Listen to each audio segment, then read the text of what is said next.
Dando prosseguimento ao nosso estudo de algoritmos, nós vamos hoje ver alguns algoritmos para resolver um problema clássico da ordenação, da computação, outro problema clássico da computação, que é a ordenação. Ordenar um conjunto, um vetor, significa colocá-lo em ordem. Certo? Ordem crescente, ordem decrescente. Então, em termos nossos aqui, você tem um vetor com elementos lá em qualquer ordem, certo? E você quer obter um outro vetor com esses mesmos elementos, porém em ordem ascendente. Tá? Poderia ser descendente, é a mesma coisa. Então, veja aqui um exemplo aqui. Aqui um vetor de entrada, um vetor não ordenado. Bom, esse vetor aqui de baixo, ele tem os mesmos elementos presentes aqui nesse de cima, bom, só que eles estão em ordem crescente. Então esse 12 aqui veio daqui, esse 27 veio daqui, esse 34 veio daqui, esse outro 34 veio daqui. Quando você tem vetores, elementos com valores iguais, tanto faz. Bom, então isso aqui é ordenar. A utilidade da ordenação, gente, é imensa. Certo? Para a comunicação humana nem se fala. Como é que você acha o seu nome na lista dos aprovados no vestibular? Se você não tiver em ordem alfabética, você não acha. Ou seja, é claro, tá, que você precisa de ordenação para isso. Para pesquisa binária, para uma série de outras operações, certo? A ordenação é uma operação da mais alta importância. Aqui está uma outra forma de ver um conjunto desordenado e depois ordenado. Aqui está ele desordenado, como um gráfico de barras, e aqui ele ordenado. Tá bom? São os mesmos elementos daqui, só que bonitinho aqui agora. Tá bom, gente? Só vai subindo. O primeiro método que nós vamos ver para ordenação, ele chama-se select sort em inglês, ou ordenação por seleção e troca em português. Bom, o que a gente quer com o select sort e com todos os outros sorts que nós vamos ver aqui? Tá?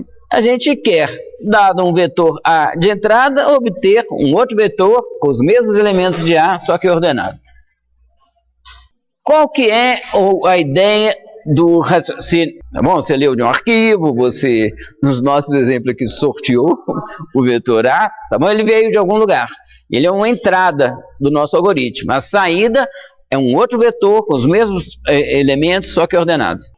Então, a ordenação por seleção e troca, gente, ele é o seguinte. Suponha que você tem uma parte, a parte esquerda do seu vetor, já tem todos os elementos, estão em suas posições finais. Já está tudo certinho ali. A gente quer aumentar um pouquinho essa parte já ordenada. Tá? O que nós vamos fazer? Nós vamos examinar, varrer a parte não ordenada, procurando ali o menor elemento presente na parte não ordenada.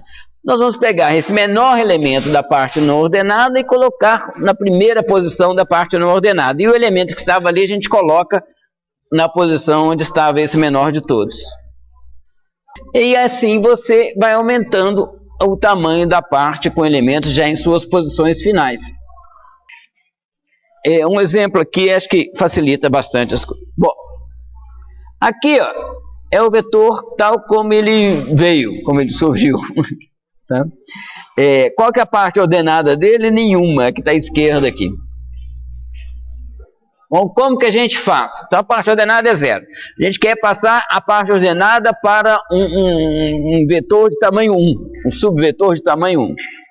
Bom, o que nós vamos fazer? Vamos procurar aqui, na parte não ordenada, qual que é o menor elemento? É o 12. Tá bom? Muito bem. O 12 a gente quer colocar na primeira posição, não é? Mas para colocar na primeira posição eu tenho que dar um jeito de arrumar um lugar para colocar o que estava antes na primeira posição. Então o que eu faço é trocar, tá bom? O 12 vem para 1 e o 34 vai para 5, onde estava o 12. Bom, então agora aqui, ó, essa parte aqui do vetor já está ordenada, já está com um elemento na posição final. O que nós temos que fazer? repetir o procedimento para essa parte de cá. Qual que é o menor nessa parte não ordenada, gente? É o 27. Bom, o 27 nós vamos trocar com esse que está na posição 2. Bom, próximo passo. Vamos selecionar qual que vai ficar na posição 3. Qual que é? Esse aqui, 34, que tem o valor 34, que está na posição 5. Eu vou trocar, então, o elemento que está na posição 5 com o que está na posição 3, para o 34 vir parar aqui.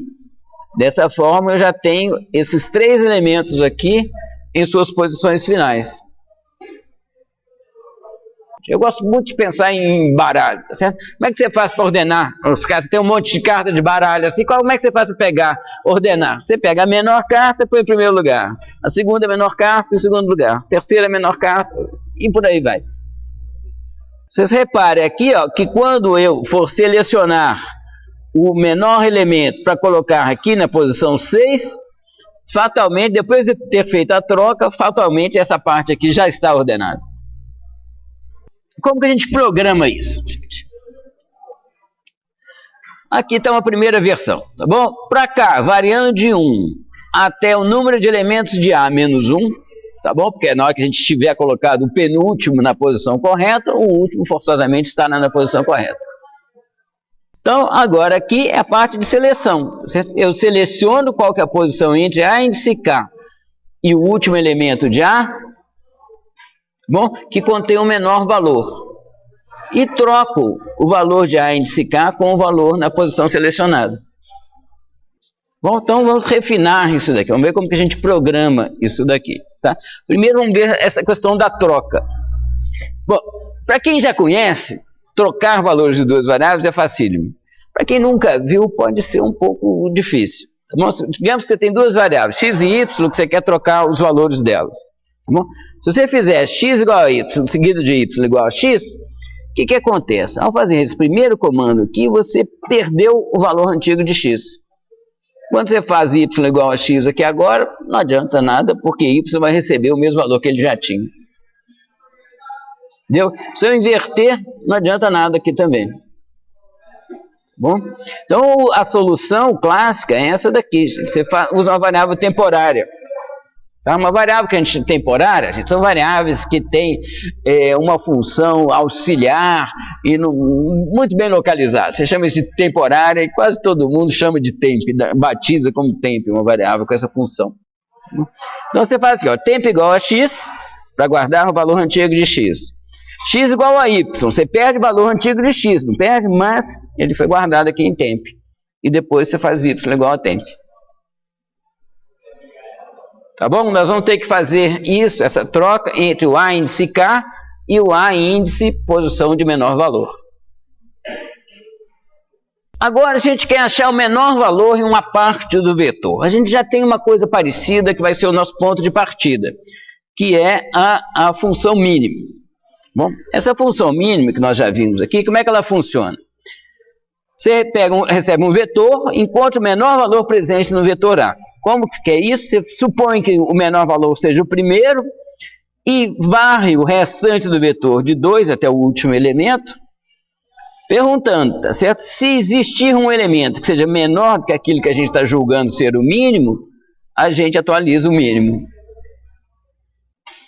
Tá bom? Bom, muito bem. O que isso faz? Isso encontra o menor valor presente. Mas, lembrando aqui, ó, a gente precisa saber em qual posição que está esse menor valor. Bom, tem duas coisas. Uma, em qual posição que está esse menor valor. Outra é que, por exemplo, quando a gente está nessa fase aqui, ó, a gente quer o menor valor entre as posições 3 e 7, e não o menor valor no vetor inteiro. Tá bom? Então, ou seja, nós precisamos de saber qual a posição onde se encontra o menor valor presente não no vetor inteiro, mas em uma parte dele, que é a parte não ordenada ainda. Então agora aqui, já fizemos isso aqui, tá certo? Então a função mínima aqui, tá certo? É essa daqui, e a mínimo pós é uma modificação dela que melhora as coisas. O que ela acontece? Ela devolve, além do menor valor, o índice onde se encontra o menor valor. E não do vetor inteiro, mas da parte do vetor inteiro entre esses dois limites aqui, low e high. Tá bom, gente? Então aqui, ó, você supõe que o mínimo é o índice low, e o índice do mínimo é o próprio low.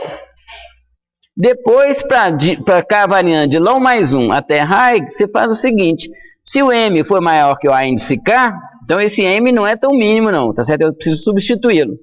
Então eu atualizo o valor de M e anoto em IM em qual posição se encontra esse menor valor.